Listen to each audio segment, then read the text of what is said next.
if my EMDR therapist, or where my EMDR therapist would be using music in my own therapy, this song could be a song for resourcing and maybe song for reprocessing, because it's very, very important.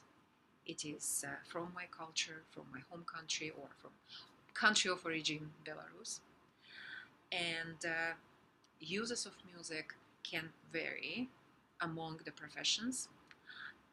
And I'm going to tell you what I found in my phenomenological study about it. Hello everyone, my name is Oksana Kovalova. I'm a second year PhD student at the Colorado State University in Music Therapy Department. And I'm going to report on my phenomenological study, exploration of music-based experiences in EMDR therapy sessions. I would say it's the first part of my future study. We all know what EMDR is as a trauma therapy developed in 1987, and we all know, of course, that originally the only dual attention stimulation or bilateral stimulation was done by the bilateral eye movement. However, in recent years, we hear more and more about using movements, body movement, dance, visual arts, and music in EMDR sessions. But there is a limited research on the uses of music in EMDR. And you will see, you can find all the references here on the QR code. There is current research on EMDR, arts, and music, which is emerging, I would say. I found one good book by Davis and others from 2023, EMDR and Creative Art Therapies, where they talk about art therapy, writing therapy, dance and movement, therapeutic yoga, and a little bit about drumming. So I was a little bit surprised that there was not anything more about music in EMDR. Tripp in 2007, in his article, Short-Term Therapy Approach to Processing Trauma, Art Therapy and Bilateral Stimulation, talked about using art therapy with auditory and tactile dual attention bilateral stimulation. Specifically articles about using music in EMDR. I was very excited to find the first one in 1994 by Heckmat and et al., Heckmat, Groth, and Rogers. Pain ameliorating effect of eye movement desensitization. They talked about client preferred musical genre in the management of acute pain, and the results were quite promising. In 2010, Hornsfeld et al. Published a study about emotionality of loss-related memories, where they were using eye movement versus music versus recall only. In 2018, there was a study published by Hearn and Barron, wrote and published, using music as a cultural facilitator in EMDR groups for Middle Eastern refugee children. And Mbazi, with colleagues in 2021, published an article on cultural adaptations of the standard EMDR protocol in 5 African countries. I was very excited to see 2023 article on a feasibility study written by Joy Grifoni and her colleagues in Italy on EMDR plus protocol. Plus is music. So they used auditory and eye bilateral stimulation plus client preferred key and reward songs. So that's what I said. That song that I used at the beginning could be my key song and definitely can be my reward song. So methodology. I collected a qualitative data by interviewing 6 EMDR trained, certified music therapists. 5 of them were from the USA and 1 from Canada. Their work experience was between 3.5 to 23 years in music therapy, and being trained in EMDR between 1 to 5 years. And my research questions were as you see, the first one, I asked about their experience. A second, during their EMDR training, whether they heard the EMDR instructors, talking about music in sessions. Third question was, what role does music play in your EMDR practice? Number 4, what phases of the EMDR protocol do you use music in and why? 5, what music-based interventions and experiences do you use in your sessions? 6, how do these experiences affect change a typical EMDR session? Number 7, how does music therapy training affect, change, or enhance your EMDR sessions? And number 8, what do they know about non-music therapists using music in their EMDR sessions? And the results, data coding was performed again by me. I analyzed and coded for themes. I extracted the quotes and placed them into categories, and found that there were 4 major themes with some subtopics. So theme number 1, using music in resourcing in phase 2. All of the therapists said that they were using some form of voice, whether it's singing, chanting, positive affirmations, toning, humming. The voice was used very often. Use of client preferred music listening. It could have been songs with lyrics or instrumental music. Or one therapist was trained also in Boni method of guided imagery music, BMGIM, and she was using very often those musical protocol from that training, or rather from that approach. The third subtopic was client's choice of songs with bilateral stimulation, which they found that it's enhanced resources such as when working on nurturing protective figures, on peaceful place, safe place, and other resources.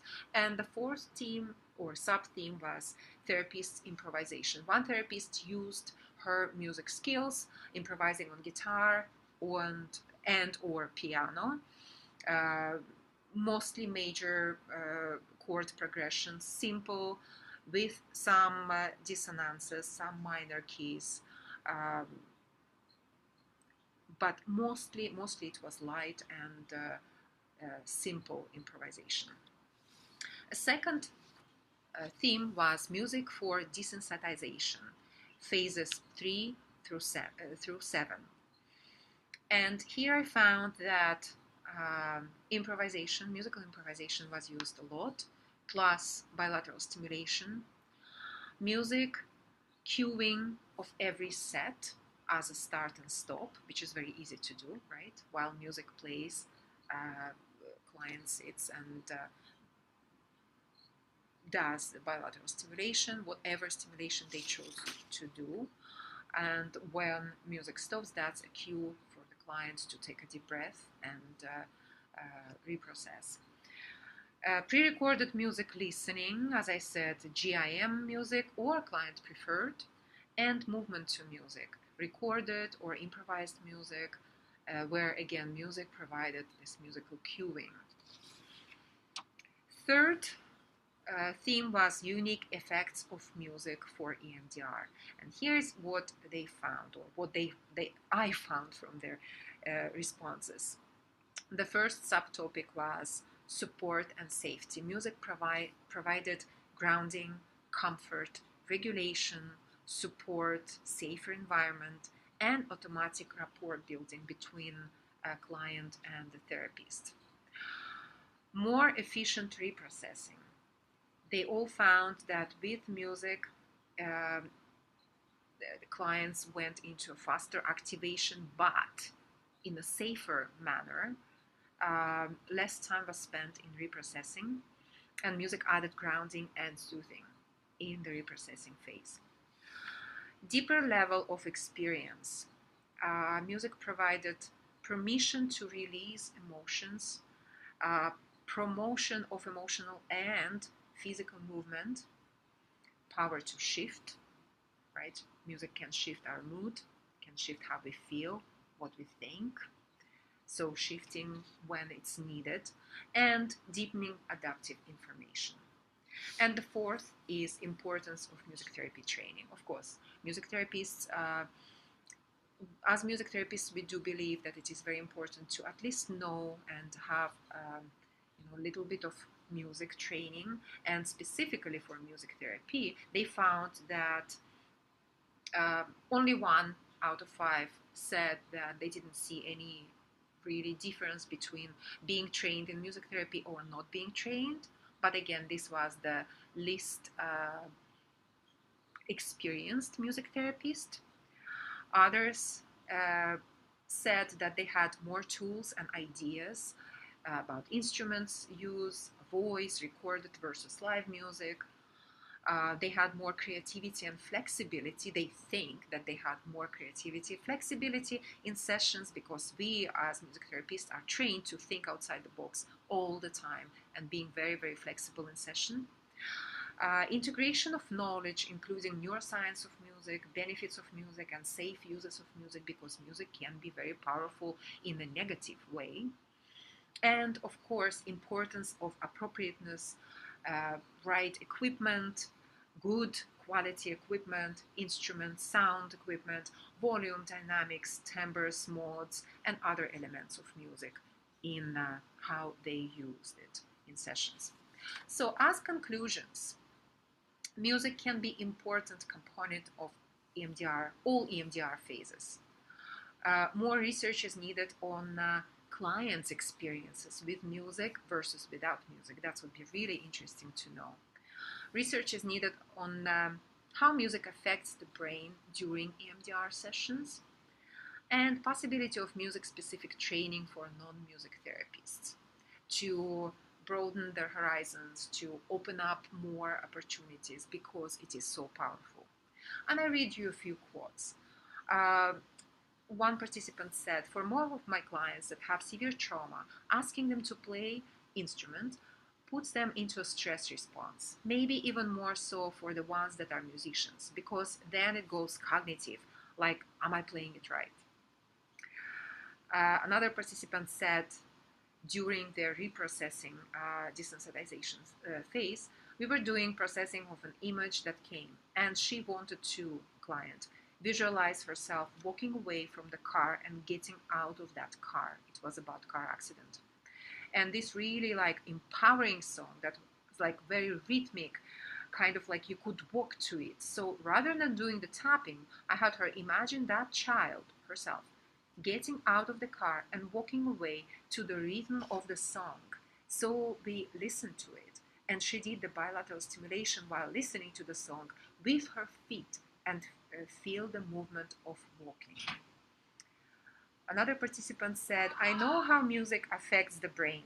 I know how to facilitate interventions. Some therapists may not understand the ESO principle about the client's preferred music, about just volume and tempo and cadences and chord progressions, and how the brain interprets all those.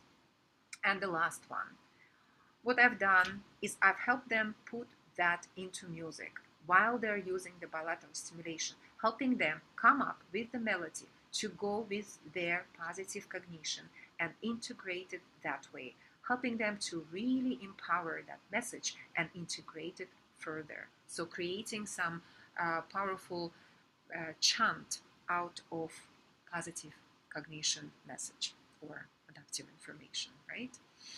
So as I said, you can find all the references in this on this QR code, and I would really, really like to ask you, if you are using music in any form and you are not music therapists, my next part of research will be a phenomenological study for EMDR trained psychotherapists who are not trained in music therapy. to go through this process of interviews, because I'm really interested in knowing how you use music and why you use music. So please contact me. My email is here, oksana@colostate.edu. And please see me at the conference if you haven't seen me yet. Thank you very much for your attention, and see you soon. Bye.